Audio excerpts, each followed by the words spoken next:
Hello student, very good evening. I hope you are fine. आपके अपने YouTube channel expert classes by Manju ma'am में स्वागत है, अभिनंदन है। स्टूडेंट, मैं आप लोगों के लिए को करिकुलर का कोर्स लाई हूं जो कि ऑल ग्रेजुएशन यानी बीए, बीएससी, बीकॉम, बीबीए के फर्स्ट सेमेस्टर में फूड न्यूट्रिशन एंड हाइजीन, जिसे हम हिंदी में आहार, पोषण एवं स्वच्छता कहते हैं, उससे आप लोगों को ऑब्जेक्टिव टाइप के क्वेश्चन पूछे जाएंगे। स्टूडेंट, एग्जाम में आप लोगों का जो क्वेश्चन की नंबरिंग होगी स्टूडेंट 50 होगी, यानी 50 क्वेश्चन आपके जो है को करिकुलर से होते हैं। बहुत से बच्चों का ये मैसेज आ रहा है कि मैम इसमें क्या है, असाइनमेंट वगैरह बनता है? तो नहीं, ये याद रखिएगा कि ये क्या है, ये आपका यूनिवर्सिटी से डायरेक्ट एग्जाम होता है 100 नंबर का। इसमें किसी भी तरह का जो है असाइनमेंट वगैरह नहीं बनाया जाता है स्टूडेंट। तो हम प्रेजेंट टाइम में आज आप लोगों के लिए लेके आए हैं नेक्स्ट टॉपिक आपका है पोटेशियम। अभी आप लोगों का क्या कंप्लीट हुआ है? Sodium student.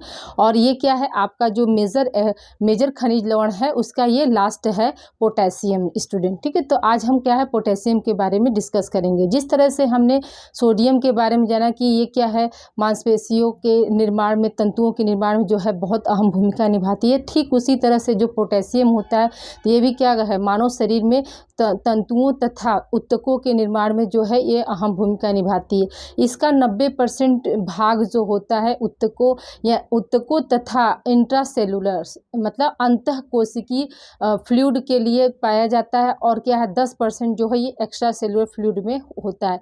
जबकि क्या है सोडियम जो होता है स्टूडेंट, वो क्या है, वो आपका 50% में क्या था, आपका एक्स्ट्रा सेलुलर फ्लूइड था, और 50% में आपके बोन्स थे, मसल्स थे, ये सब क्या थे आपके उसमें बनते थे, या यूँ कह सकते हैं पाए जाते थे।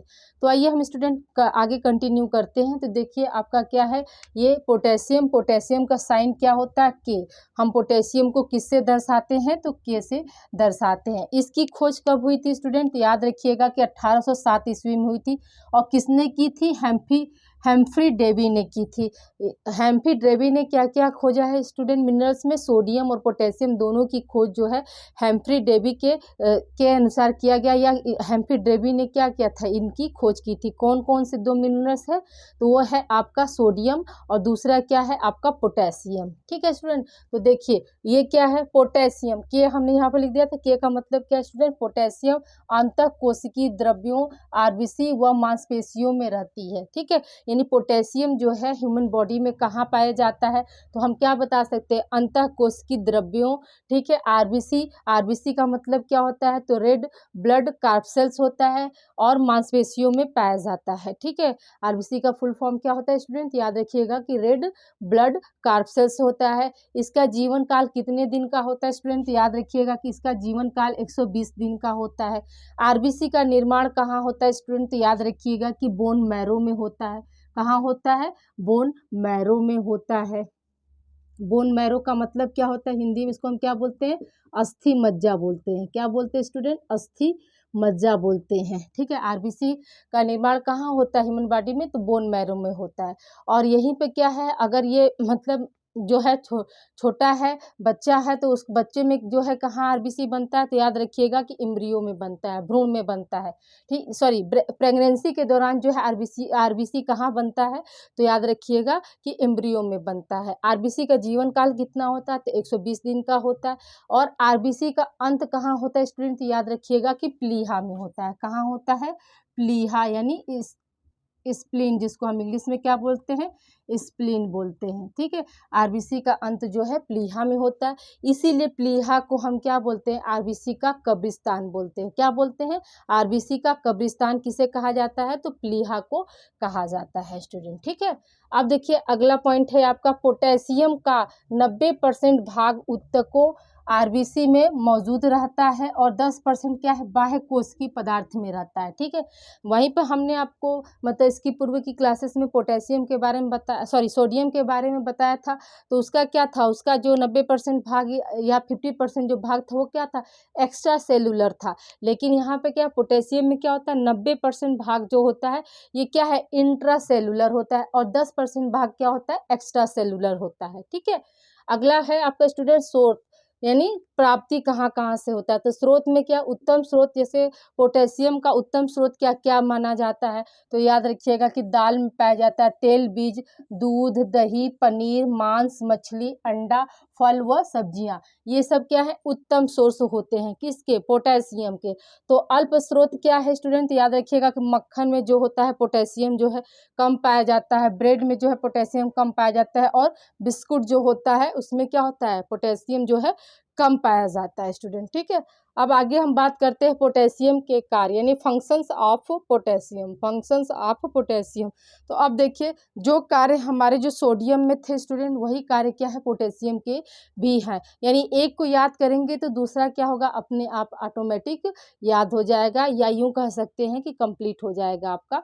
तो देखिए, पहला कार्य क्या है इसका, तो अम्ल क्षार संतुलन को नियमित करता है। ठीक है, जो पोटेशियम होता है वह क्या है, एसिड बेसिड जो बैलेंसिंग का कार्य होता है वो क्या करता है, नियमित करता है। यानी हमारे शरीर में या मानव शरीर में पोटेशियम किस फॉर्म में होता है, तो धनायन के रूप में होता है। और ये क्या करता है, धनायन होने की वजह से, यानी कैटायन के फॉर्म में होने की वजह से क्या करता है, यह अम्ल क्षार संतुलन को नियमित करता है। दूसरा क्या है कार्य इसका स्टूडेंट, याद रखिएगा, ग्लाइकोजन के संश्लेषण में, ग्लाइकोजन के संश्लेषण में भी क्या होता है, आपका पोटेशियम जो है सहायक होता है। संश्लेषण का मतलब क्या होता है स्टूडेंट, बनना, यानी ग्लाइकोजन को बनाने में क्या है, पोटेशियम जो है अहम भूमिका निभाती है। हम सभी जानते हैं कि हमें जो एनर्जी मिलती है तो किससे मिलती है, एटीपी के फॉर्म में हमें एनर्जी मिलती है। और एटीपी का निर्माण कहाँ होता है स्टूडेंट, तो याद रखिएगा जो ग्लाइकोजन का जो चक्र चलता है उसी से क्या होता है, एटीपी का बनता है, यानी ऊर्जा बनती है। ऊर्जा जो होती है वो किस फॉर्म में होती है, तो एटीपी के फॉर्म में होती है। तो याद रखिएगा कि पोटेशियम क्या है, ग्लाइकोजन के संश्लेषण में भी सहायक करता है। तीसरा कार्य है इसका स्टूडेंट की शारीरिक वृद्धि व विकास में।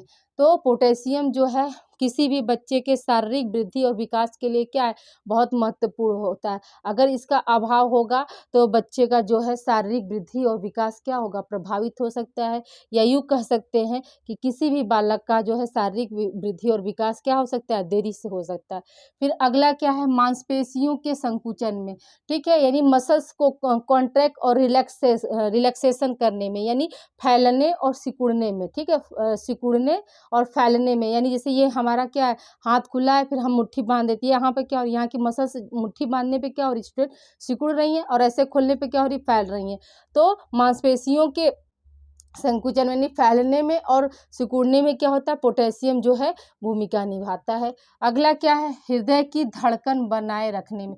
हृदय की धड़कन बनाए रखने का मतलब यहाँ पे है स्टूडेंट कि जो हृदय की धड़कन की जो गति होती है, जो मूवमेंट होती है, उसको क्या करता है, पोटेशियम मेंटेन रखता है, या यूँ कह सकते हैं बनाए रखता है। ठीक है, चौथा कार्य आपका मांसपेशी है, पांचवा क्या है, ये हो गया। ठीक है, छठा कार्य क्या है इसका स्टूडेंट, तो देखिए, कोशिकाओं का पीएच नियमित रखने में। ठीक है, जो पीएच होता है स्टूडेंट, कोशिकाओं का जो पीएच होता है उसको नियमित रखने में कौन सा जो मिनरल्स है वो सहायक होता है, तो याद रखिएगा कि पोटेशियम जो है वो क्या है, पीएच पोटेशियम जो है क्या करता है, कोशिका का मतलब सेल्स के पीएच को क्या करता है, नियमित करता है। फिर क्या है, प्रासरण दाब को नियमित करना, यानी ऑस्मेटिक प्रेशर को भी क्या करता है, पोटेशियम जो है नियमित करता है।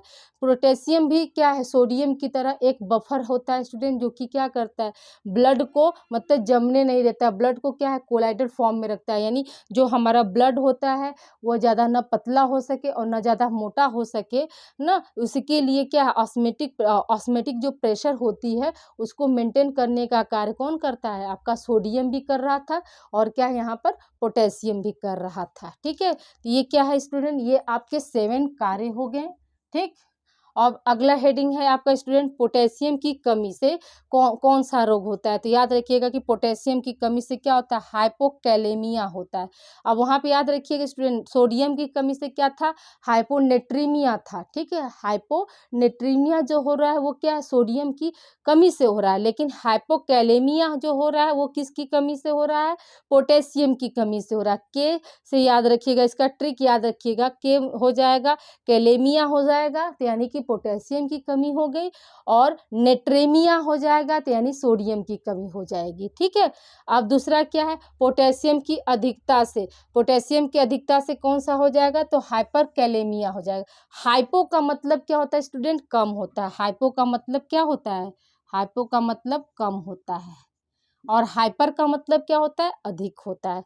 तो देखिए ये क्या है, कमी होगी तो हाइपोकैलेमिया, और अधिकता होगी तो हाइपरकैलेमिया। अब देखिए हम बात करते हैं लक्षण की, यानी जब हाइपोकैलेमिया हो जाएंगे तो उसमें किसी भी व्यक्ति या बच्चे में क्या सिम्टम्स आएंगे। तो देखिए लक्षण क्या हो जाएगा, तो शरीर कमजोर हो जाता है, वह व्यक्ति जो होता है चिड़चिड़ापन का हो जाता है, उसमें आलस्य आती है, पश्चाघात होने का भी डर रहता है, और धड़कन की जो गति होती है वो क्या होती है, अनियमित हो जाती है। किस में, हाइपोकैलेमिया की कंडीशन में। अब आइए हम बात करते हैं हाइपरकैलेमिया। हाइपरकैलेमिया में क्या होता है स्टूडेंट, याद रखिएगा कि हृदय तंत्रिका तंत्रों की उदासीनता। हाँ, इसमें क्या होता है, हृदय व तंत्रिका तंत्रों की उदासीनता हो जाती है, यानी जो ये दोनों जो ऑर्गन्स होते हैं वो क्या करते हैं, वो मतलब न्यूट्रल हो जाते हैं, यानी काम करना एक तरह से मान कर चलिए एकदम सामान्य हो जाता है। ठीक है, फिर दूसरा क्या प्रभाव दिखेगा, मानसिक व्याकुलता। ऐसे जो व्यक्ति होते हैं वो मतलब मानसिक व्याकुलता माने वो स्थिर नहीं रह सकते, वो बंदे बहुत व्याकुल रहते हैं। फिर क्या तीसरा, अगला क्या हो जाएगा, हृदय व नाड़ी संबंधी दोष, यानी जो हाइपरकैलेमिया हो जाएगा तो उस समय क्या होता है, जो हार्ट होती है और जो पल्स होते हैं वह उसमें क्या होता है, विकार उत्पन्न हो जाता है।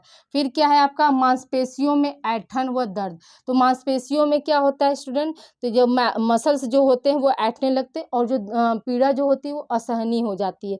ये सब किसके सिम्टम्स थे, तो आपके हाइपरकैलेमिया के सिम्टम्स थे स्टूडेंट। ठीक है, इसका जो है उत्सर्जन कहाँ होता है स्टूडेंट, याद रखिएगा कि इसका उत्सर्जन जो है आपका मूत्र द्वारा होता है। मूत्र द्वारा कितना % होता है स्टूडेंट, तो 95% जो है मूत्र द्वारा होता है, और मल के द्वारा जो इसका उत्सर्जन कितना होता है स्टूडेंट, तो 5% होता है। ठीक है, मल के द्वारा कितना होगा, 5%, और मूत्र के द्वारा कितना होता है, 95% होता है स्टूडेंट। ठीक है, तो ये क्या है आपका पोटेशियम हो गया स्टूडेंट। ये आपका एक ही लेक्चर में, एक ही वीडियो में आपका पोटेशियम आज कंप्लीट, यानी जितने भी major elements, major minerals elements थे, जैसे आपका कैल्शियम, पोटेशियम, फास्फोरस और सोडियम, ये आज आप लोगों का कंप्लीट हो गया। अगली क्लास आपका क्या हो जाएगा, ट्रेस एलिमेंट्स, जिसमें हम डिस्कस करेंगे लोहा यानी आयरन के बारे में। उसमें भी आपको 4 पढ़ना है। लोहा हो गया, लोहा, आपका आयोडीन, और ये फ्लोरीन, ये सब जस्ता, ये 4 उसमें भी हमको पढ़ना है। जेडन है, क्लोरीन है, फ्लोरीन, सॉरी क्लोरीन नहीं, फ्लोरीन, और आपका क्या हो जाएगा, आयोडीन और आयरन, ये 4 क्या है उसमें हमको कंटिन्यू करना है। तो ये आज आपका क्या हो गया, मेजर मिनरल्स जो है वो कंप्लीट हो गया। अब अगला क्या होगा, ट्रेस एलिमेंट, यानी जो मतलब छोटे अमाउंट में होते हैं, उसको हम नेक्स्ट क्लास में डिस्कस करेंगे। आई होप आज की क्लास आप लोगों को पसंद आई होगी। अगर कहीं कोई डाउट्स रहता है स्टूडेंट तो उसे आप लोग कमेंट में ज़रूर मैसेज कर दिया करिए, तो हम डाउट्स क्या होगा अगले लेक्चर में आप लोगों का क्लियर कर दिया करेंगे। ओके स्टूडेंट, अपना ध्यान रखिएगा। Thank you for watching. Please like share subscribe my channel expert classes by Manju ma'am. Student आप लोग सब्सक्राइब तो चैनल कर देते हैं लेकिन बेल आइकन को दबाना भूल जाते हैं। तो आप क्या, जो घंटी का जो आकार बना होता है स्टूडेंट, ठीक है, साइड में क्या है घंटी का आकार बना होता है, इसको आप प्रेस करेंगे तभी क्या होगा, मेरी सारी जो आगामी वीडियो का जो है नोटिफिकेशन आप तक सबसे पहले पहुँचेगी, और क्या है आपकी क्लासेस जो है कंटिन्यू रहेंगी। Okay student, thank you for watching. मिलते हैं हम अगली क्लास में, तब तक के लिए आप लोगों को बाय, टेक केयर।